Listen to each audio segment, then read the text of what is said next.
Good morning, everybody. Let me just get this.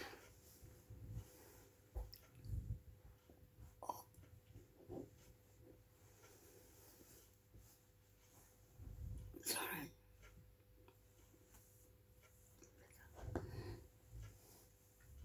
Oh, the pain. I've just had my morphine, so I'll be alright in a bit. Anyway, I've started on vitamin D. I've got some multivitamins. I'm going to have a look to see what else I could and should be taking that aren't going to be on prescription. I'll just get them and see what I can do for myself that the medical profession aren't prepared to. It's not even prepared to do it, you know. Darn well advise me on things and I can do stuff for myself. I wasn't aware until I went to the hospital on Wednesday that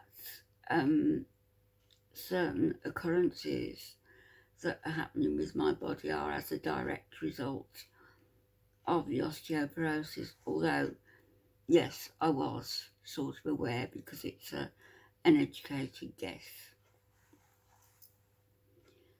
So a lot of the time I am losing control of my bladder. It isn't normal. I mean, I've only got to stand up, walk a few steps, and I lose control of my bladder, even if I've just been to the loo. It's like a constant drip. drip. I said I would share everything with you. I'm sharing everything with you. I'm not prepared to let it go further. And let me just take this off because it's... Sorry. I am sharing everything with you because I think that whatever I'm going through may well help somebody else. And like with my teeth and everything that's occurring with the osteo, it's stuff beyond your control. And, you know, initially it's beyond your control. Things happen because you're not told about what the medication that you're taking for one thing are likely to cause elsewhere in your body. So I will tell you, hair, I will tell you and share with you as much as I can, you know, without glossing over anything. I don't need to. It isn't the fault. It isn't my fault. And I want you to understand that if you're going through similar problems, it isn't your fault either. And it isn't something that you should be ashamed about. It's an occurrence that's happened because of a medical condition over which you've got no control. I know that in my case, my mum had osteoporosis. She didn't have it as bad as I've got it, but she had it, and so did my grandmother, my maternal grandmother. So it sort of passed out down through the female side, and it's a well-known fact that that's what happens. Just looking up yesterday and browsing for osteo, other videos came up as recommended, and a couple that came up were to do with the MAID thing in Canada, medical assistance in dying. No, thank you. I'm not there. I could say I'm not there yet, and I'll never be there. It's not something I would ever consider, not ever. However bad the pain got, because I don't believe in that sort of assistance. I think that however bad the pain is, make the patient comfortable as possible. I know with my mum, they said to my sister, if we increase the morphine, because she was in so much pain, she had a fractured hip, and they couldn't operate because she was too weak by that time. That was thanks to her doctor, who left her sitting at home in a chair after examining her and saying that she was bruised. This was an 80-year-old woman who had a fractured hip, and my brother was there, and he said to my brother, help me get your mum into a chair, because she was on the floor, and he did a cursory examination, bruising, and she was sitting in that chair for 3 days in agony before my brother called the ambulance. The paramedics took her in, and they x-rayed, and it was a fractured hip. They spent another few days flapping around, by which time she deteriorated, and they said she was too weak for surgery. So they just upped the morphine dose, which in itself is an effective way to end somebody's life. And I did say to my sister, once your mother goes on to the diamorphine, once your mum goes on to the diamorphine, that's it, you know. I didn't know that. I would have had something to say, but that's what happened with my mum. So these things were coming up about May yesterday, medical assistance in dying, Trudeau's government, you know, that wonderful family man who has on this veneer of respectability, when all the time he's the prime advocate for eugenics, you know, getting rid of the weakest in society, those who've got medical issues, those who've got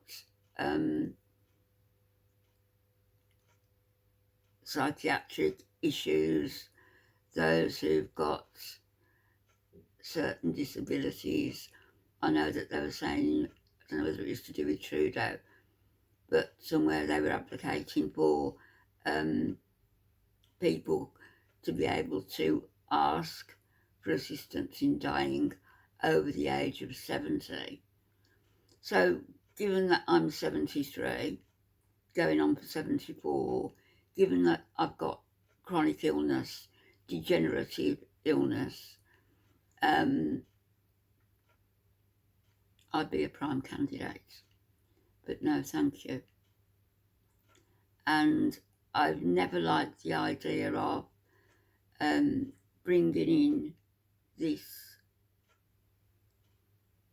mechanism, if you like, whereby families can ask, or people can ask for end-of-life help, you know, to be helped on their way. I've never liked that, but even worse is the state being able to identify certain sections of society, to identify certain people with disabilities, to identify the vulnerable, to identify the aged, and be able to, you know, basically finish them off because of reasons that the state deem are non-acceptable. They're irreversible damage done to people. Can you imagine? It would go from terminal illness, which it was initially, terminal illness, then psychiatric illness, then down to disabilities like osteo, like I've got, then down to mental issues, just depressive illness, all the way down to children, you know, bringing it in for children. And I think to myself, you don't see these people, the state, the government, pointing the finger at royals, do you? You know, the Queen lived till she was 96. The Duke lived till he was 100. The Queen Mother lived till she was 101. Princess Margaret was only in her 70s because she scalded her feet in the bath, and I suppose the high living, the high lifestyle caught up to her. But you know, all these people, they live to around the 100 mark, and yet they're prepared to finish us off at the age of 70. Again, eugenics.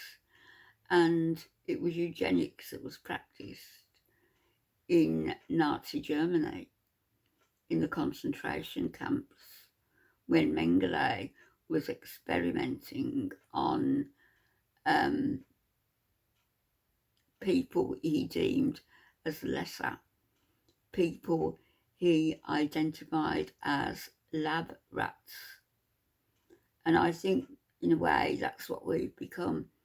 Ian Duncan Smith said some years back now, he called us all stock, as in cattle, the amount of stock that we've got. Which brings me to the point that, yeah, we are stock in that when we're born, our birth certificate, we've floated on the exchange, the stock exchange, if you like, because we're manpower. We're all this manpower for the country. And that's what they want. And of course, the more cheap manpower that they've got coming in that will do the work for almost nothing, the less that we are needed. The more people that come in and are from wherever, Afghanistan, Eastern Europe, wherever, and are prepared to work for a minimum wage, not maybe having very good English, grasp of the English language, certainly not having grasp of the legalities or what their rights are. These are the people that the elites want to be working for them on that pyramid. They don't want people such as I was in my 30s and 40s who would question everything. Or, you know, the likes of, there's a lot of people who nowadays, and they're labelled as troublemakers and communists, if you like, simply because they kick back against government policy. And I think that, you know, what Canada did yesterday, or what Canada's doing today, I think that maybe we in the UK will follow suit tomorrow. Are we going to stand for that? Are we going to stand for the government having control over who lives and who does not live?